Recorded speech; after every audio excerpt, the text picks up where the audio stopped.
Hi, this is Rev Ed with today's Back Porch Devotional from John chapter 12, verses 44 to 46. And Jesus cried out and said, "Whoever believes in me believes not in me, but in him who sent me. And whoever sees me sees him who sent me. I have come into the world as light, so that whoever believes in me may not remain in darkness." We're looking in the week leading up to Christmas at statements about the purpose for Jesus coming. And here he makes one of the most important ones. And I think it's entirely appropriate that on this day, which is the day we acknowledge the winter solstice, the shortest day of the year, the one with the longest night, at least in the northern hemisphere, it is on this day that it's entirely appropriate to recognize and celebrate that Jesus is the light of the world. And he makes an important point. He says that he's come as light so that those who believe in him might not remain in darkness. And what that means is anyone who does not have Jesus Christ in their life is abiding in darkness, whether they realize it or not. I imagine that one of the challenges for people who are born blind is that they don't know what the world looks like. All they can see is what they can't see. The world is permanently dark for them, and they get accustomed to it. I can't even begin to imagine what it would be like for such a person to have their eyes opened and to actually be able to see. But that is exactly what happens when we put our trust and faith in Jesus Christ. We see the world as it really is, and through Christ we can see the world as it was intended to be.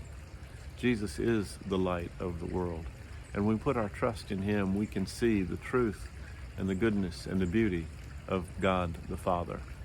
It's an important point. Jesus reveals the Father to us. You'll remember in the 14th chapter of John, Jesus tells his disciples not to be afraid, that he's going to prepare a place for them. And he says, "And you know the way to where I'm going." And Thomas speaks up and says, "We don't know where you're going. How can we know the way?" And Jesus says, "I am the way and the truth and the life. No one comes to the Father except through me." And Philip says, "Lord, show us the Father, and that'll be enough." And Jesus says to him, "Philip, have I been with you all this time, and you don't really know who I am? If you have seen me, you have seen the Father." If you want to know what God looks like, study Jesus Christ. Get to know Jesus Christ. Let that light penetrate your heart so that you can see him for who he is, see God for who he is, and then see the world as it really is, but also as it was meant to be. This world is a beautiful place, but is broken, and it is flawed, and it is full of grief and sorrow.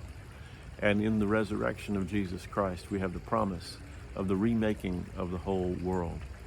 This is what it means for Jesus to be the light, that we have hope even on the darkest of days. We can have light in our lives even when darkness seems to be encroaching all around us.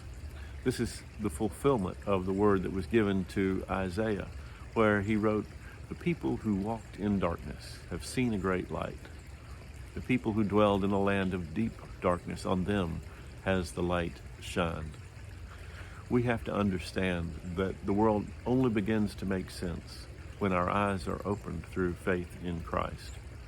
C.S. Lewis put it really well when he said, "I believe in Christianity as I believe that the sun has risen.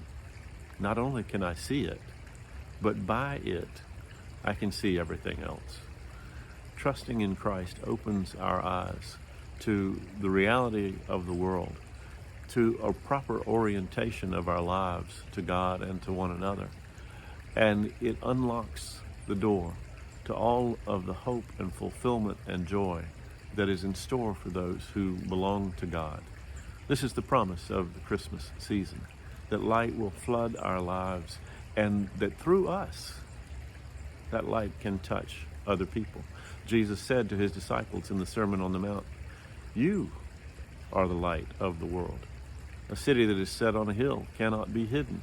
Nobody lights a lamp and then sticks it under a bushel basket, but puts it out in the middle of the room where it gives the whole room light." If you have the light of Christ in your life, then you are to carry it to whatever dark places the Lord is sending you.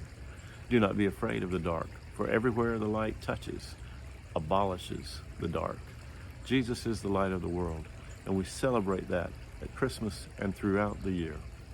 May you know the peace and the hope and the joy of that light this day and every day. God's blessings be upon you.